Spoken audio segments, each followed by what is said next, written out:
Hello and welcome. This is Politics Today on Channels Television. I'm Sheung Okinbaloye. Just before we go into the heart of today's main issue, let's quickly take a look at some of the week's major political events.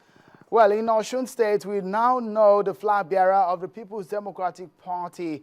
He is Senator Yola Omishore. He defeated Akinlabi Olasunkanmi, a former Minister of Youth and Development, and Oluwole Oke, a former member of House of Representatives, to win the party's ticket. Mr. Omishore was announced on Saturday as winner of the primaries by the chairman of the organizing committee, Adamu Aliero, a former governor of Kebbi State, beating other aspirants with 1,128 votes. That's about 98% of the total delegates' vote. He is from Ile-Ife in Osun State, and he represented Osun East, made up of Ife and Ilesha, in the Senate from 2003 to 2011 on the PDP ticket. He was a former deputy governor. He ran with Chief Bisi Akande, the present APC interim national president. He was on Politics Today recently, where he told me that he has a vision and burning desire to lead the people of Osun State, despite the fact that he was at the government house, though, as a deputy governor.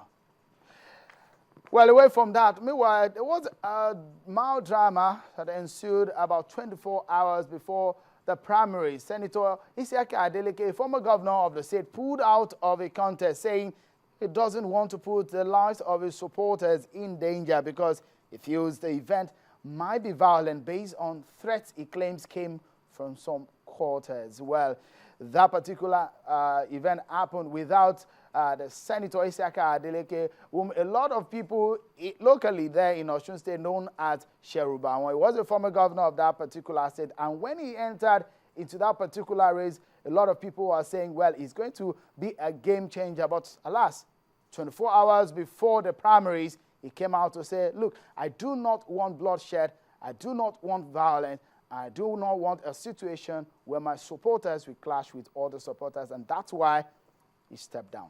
Well, away from that, in Osun State, the All Progressives Congress held its World Congress across the country on Saturday. In some states, it went well, while in some other places like Ogun State, there were logistic challenges in some places. In Lagos, before the World Congress commenced, some members of the defunct Congress for Progressive Change, CPC, say they will not participate in the Congress. Their grievance is that there were no harmonization of the legacy parties. You remember the legacy parties are CPC, ABGA, a faction of ABGA, and AMPP. They said they will be played out, or they are played out in the scheme of things. Well, I spoke with a member of the, the chairman of the defunct CPC in Lagos, and he told me that the CPC members are not happy because of lack of proper harmonization. The APC national body has disowned this man. It's called Mr. Emi Abata. But when the Congress commenced in areas like Mushin in Lagos, the process had some violent dimension. In fact, we understand that houses were burned.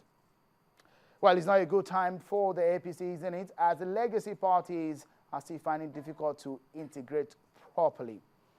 Now, let's see how that plays out in the coming days, because the party has huge challenges on its hands. The local government congress will hold on the 12th of April, while state congress is slated for the 23rd and national convention on the 24th of May 2014. Well, also earlier in the week, you remember the 37 lawmakers who moved from the PDP to the APC. The case was taken to court, challenging the APC lawmakers from removing principal officers of the House. But when Justice Adeni Ademola read the judgment, he said not only that the defectors cannot remove the leadership or members of the APC in the House, but some of the defectors should vacate their seats for defecting. Well, this is what the judgment looks like when it was read, when Justice Adeni Ademola read that particular judgment. He said it is clear and unambiguous that the defendants were sponsored by the PDP and won the election on the PDP platform. It is also the court's opinion that their tenure has not expired and there is no division in the PDP. The defendants are therefore not competent to vote or contribute any proceedings in the House of Representatives. An order of perpetual injunction is hereby ordered, restraining them from altering or attempting to change the leadership of the House of Representatives. That is a portion of the judgment by Justice Adeniyi Ademola. But this is what the APC national body responded when after this particular judgment. In fact, they are saying that the CJN should sanction Justice Ademola because of this particular issue. Take a listen to what they said. They said, firstly, the question whether the House of Representative members should vacate their seats was not a question before Justice Ademola for determination. The only question for him to determine was whether the APC members, with their numerical strength at that time, had the right to change the House leadership, such as the majority leader, chief whip, and their deputy. So Justice Ademola had no business commenting on seats being vacated. That is the position of the APC, and that's what they say. They say that the CJN should sanction Justice Ademola for that particular judgment. Well, other people have criticized the APC, saying, why is it that APC brings up this kind of statement when they feel that the judgment is not in their favor? Sometimes when the judgment is in their favor, they do not come up with this kind of statement. Well, the APC lawmakers, other defecting lawmakers and the House have gone to court to challenge this particular judgment, and they have appealed it. And it seems they have had a stay of execution on this particular matter. We hope to see how these turn out in the coming days. Well, that's for it. Well, the law in any society frames the structure of such society. When it comes to elections, the precision of the law goes a long way to affect the conduct of the polls. And so the flaws of Electoral Act in most countries lead to election rigging, which constitutes a serious threat to democratic values in any liberal democracy. The Nigerian electoral law hasn't been the perfect one, and since we entered into the present democratic rule, the electoral practice has revealed the flaws in our electoral laws, and the flaws affect Nigeria. Democracy, Nigeria's democracy, is the most populous democracy in Africa. With a population of about 150 million people, Nigeria is so giant that people say that as Nigeria goes, so goes Africa. Therefore, much is expected from Nigeria.